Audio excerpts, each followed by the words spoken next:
Have you ever walked past some incredible building, a skyscraper, and just thought, man, I wish I could own a piece of that? Well, that idea might not be so far-fetched. Today, we're diving into a technology that's trying to turn physical bricks into digital bytes. And honestly, it could completely change the game for property ownership. No, really, think about that for a second. What if instead of needing $1 million down payment, you could invest in prime real estate for, say, the cost of a nice dinner? That is the huge promise behind something called tokenization, and it wants to totally rewrite our relationship with property. But okay, hold on. Why do we even need this? Well, it's because real estate has this one massive, well-known problem. You can think of it like a VIP club with a really, really tough doorman. And the key to understanding that problem is this word, illiquid. All it really means is that your money is tied up, it's stuck. Selling a building isn't like selling a stock on an app. It can take months, sometimes even years, and it involves a mountain of paperwork and a ton of capital. And that, right there, is what locks most of us out. It keeps direct property investment as a playground for the super rich and big institutions. So how do you pick that lock? Well, the proposed key is a technology I guarantee you've heard of, the blockchain. So let's just quickly cover the basics of what that is. Now, the most important word here is decentralized. There's no single bank, no government, no one company in charge. Instead, you've got thousands of computers that all hold an identical copy of the same record book. And that's what makes it so secure and so transparent. You see, to change a record, you'd have to somehow hack a majority of all those computers at the exact same time. It's incredibly difficult. And this visual just shows you exactly what we're talking about. On the left, you've got your standard centralized network. If that one hub in the middle goes down, boom, the whole system fails. But on the right, you see a decentralized blockchain network. It's tough, it's resilient, there is no single point of failure. And that builds a foundation of trust without needing a middleman. Okay, so you take that super secure blockchain tech, and on top of it, you create something called a real estate token. The easiest way to think about it is, it's just like a stock. You know how a share of Apple stock represents a tiny piece of ownership in Apple, the company?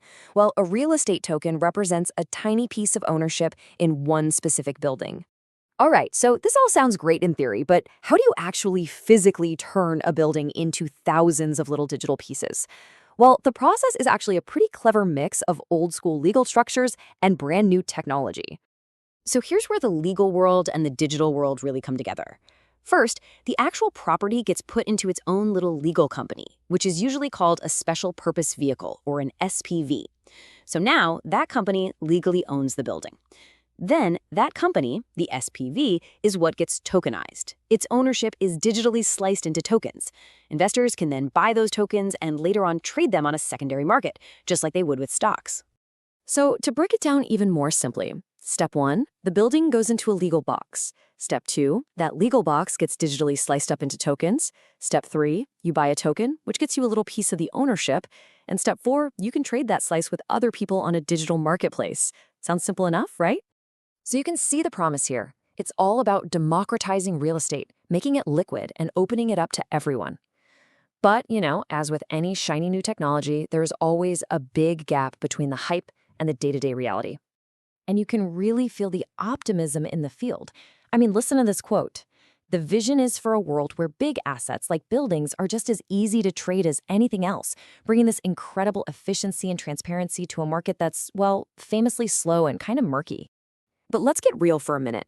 On the promise side, you've got these huge potential wins. More people can invest with less money. You can theoretically sell your share faster. Every transaction is transparent. And you can even automate things like rent payments. But then you look at the reality side, and yeah, you see some major roadblocks. The regulations are a confusing mess that change from country to country. And this one is crucial.